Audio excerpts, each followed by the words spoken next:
you can't do synchronous I/O multiplexing. How do you deal with ADHD? Meds, sidetracking, maturity. How to deal with ADHD, meds, sidetracking. Real talk, maturity. As I get older, the easier it is to control things because I have a need. I found that as time went on, my ability to control it went up. And that's because my need to do what I need to do went up. When I had a kiddo, it was very important for me to be really, really, really, really, really on the ball. And so the more disciplined I became, the easier it is to remain doing things. Also, working on computers tends to be really easy. You have to just you have to quit certain things. Like, don't look at TikTok and YouTube shorts, right? Like that's like a really easy way to avoid a lot of these problems, is that you have to remove your ability to look at certain things. Sleep, Welcome to Costco. all that kind of stuff, right? Like the simple stuff, right? If you're not sleeping well, you're not eating well, and you're not working out, you're going to have a very rough go. You know what I mean? It's going to be a rough go. Now, some people, they're going to use meds and all that, and I have mixed feelings on most meds. For most people, I think most people. I'm going to be real here. Okay, I'm going to get really real here. I think most people masquerade their laziness as ADHD. I think there's some people that really do struggle, and I think it's real, and I would most certainly don't want to take away from them. But I think most people masquerade laziness as ADHD.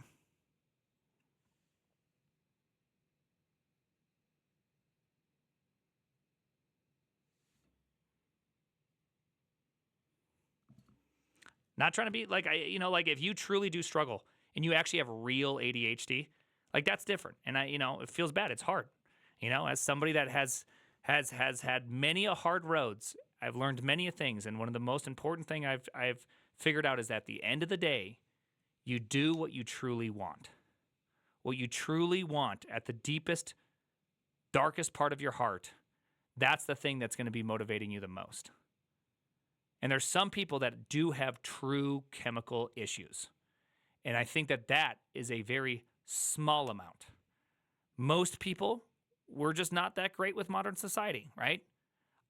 I will always be not great at aggressive planning. I will never be great at seeing messes. I'll never be great at a certain set of things. And that's okay. Like, it's just not who I am, right? I can't do it. It's very, very hard. I get it. Do you think a lot of people of course people get misdiagnosed. I mean, the brain's an incredibly complicated thing. For anyone that thinks people don't get misdiagnosed, I mean, that's crazy. That's absolutely crazy.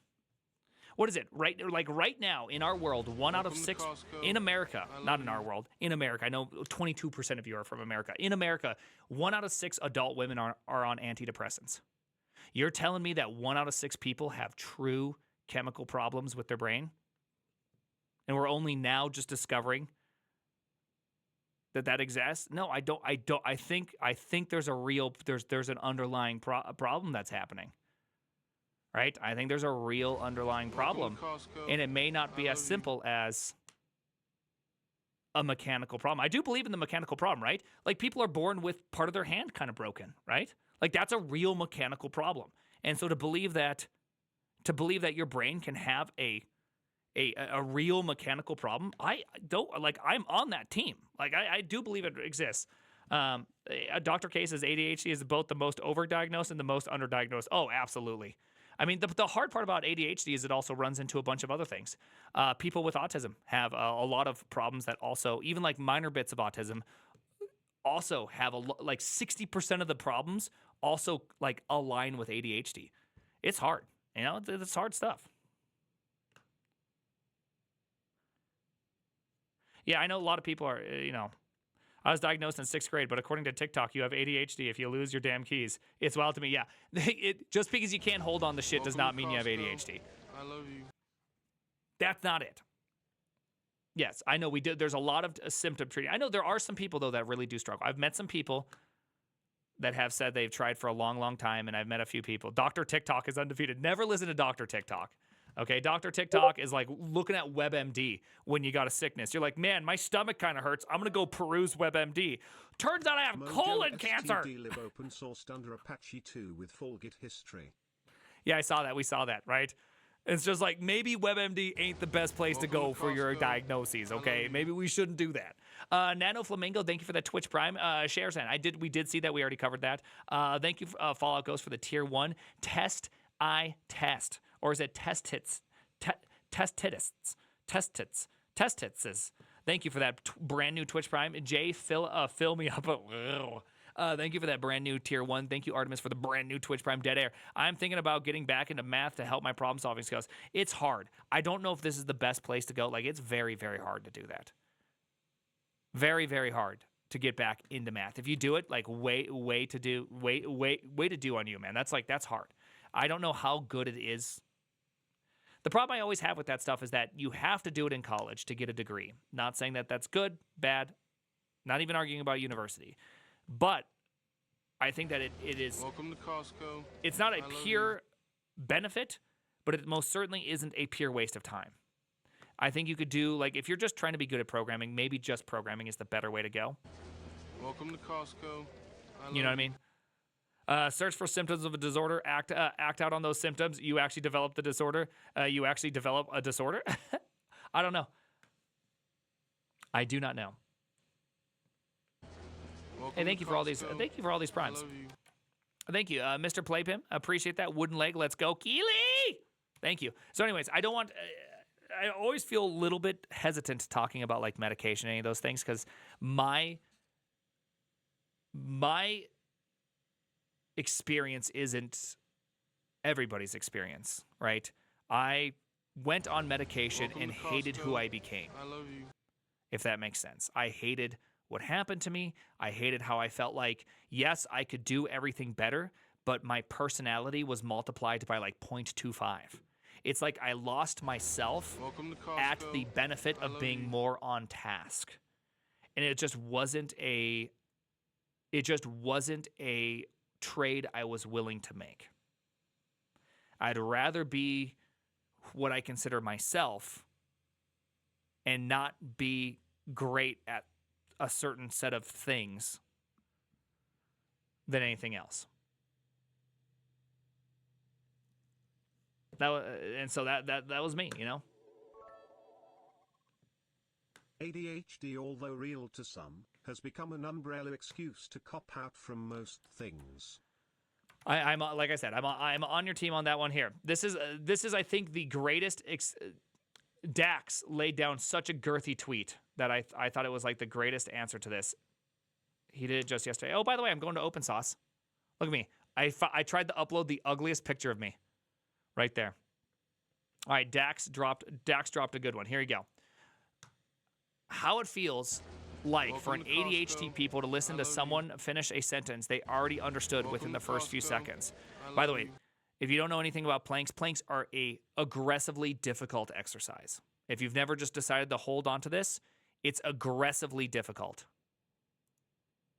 I like Dax's take. Speaking as someone who is particularly bad with this, take a normal challenge of being a human, turn it into a pathology to explain why you haven't conquered it, make other feel bad for having any level of expectations.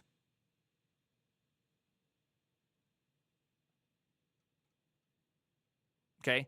It turns out anytime you know what someone's going to say, for anybody with or without ADHD, it's not that great, okay? We already know where the story's going. This is why you don't finish YouTube videos. This is why you don't like watching things. This is everybody's last experience on Earth, okay? You don't have to turn this into like, well, if you had ADHD, it's like doing actual planks, that aggressively difficult exercise. It's like, no, maybe it's not. Maybe it's being an adult. Maybe. Anyways, okay, let's go on. When I taught more proof-based math classes, computer science students were often the best at it. Yeah, because we're pretty linear thinkers, right? Like computers are literally just like linear logic. It's just A induces B, B induces C. And I mean, we're really bad at it, but we are like the people that are the best at that type of thinking. So, all right, let's see. I think one aspect of ADHD that often is not discussed enough is that even when you manage to start a task, being easily distracted eats up your self-confidence, which can build up procrastination to avoid that. Yeah, I think so right there, I think what you're describing right here is called lack of maturity. Like when you realize you're distracted, which notice that I'm not saying being distracted is bad, but when you realize you're distracted and you don't pivot and correct, that's called maturity. That's the maturity point. Right? Pivot. You got to learn to pivot and correct, right? No problems with the distraction. Some people get distracted for 5 minutes and don't even realize it. But once you realize it, it's not too late. No, this is the window you got to close. This is where habits really help you. Honestly, this is where it really helps. When you first start off, this was my case at least. When I'd first start out, if this is T0 where I get distracted, this would be like T5 minutes, right? It was like I was deep into the distraction before I even realized I was distracted. And the moment I hit this, I would pivot. And then the more I practiced this, the more this line went back. Now, sometimes I can realize it in like maybe 2 minutes now. Maybe I realize it in like 30 Welcome to seconds. Costco. But this line has gone back quite a bit over the years because practice has made this better.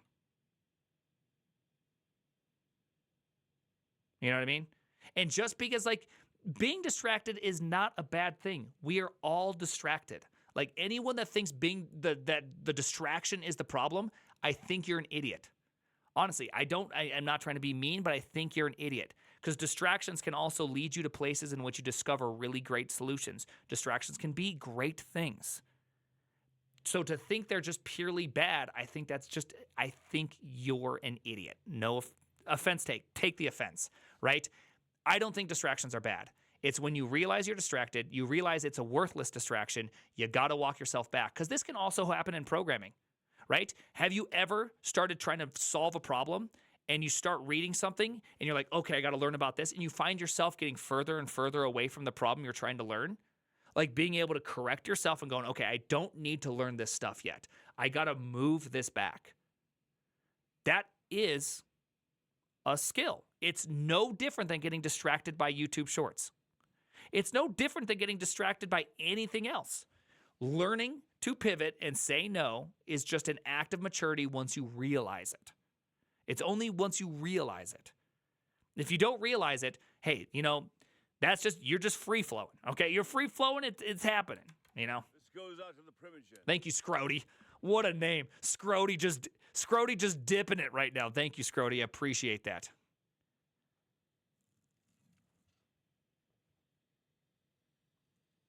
Hey, no problem.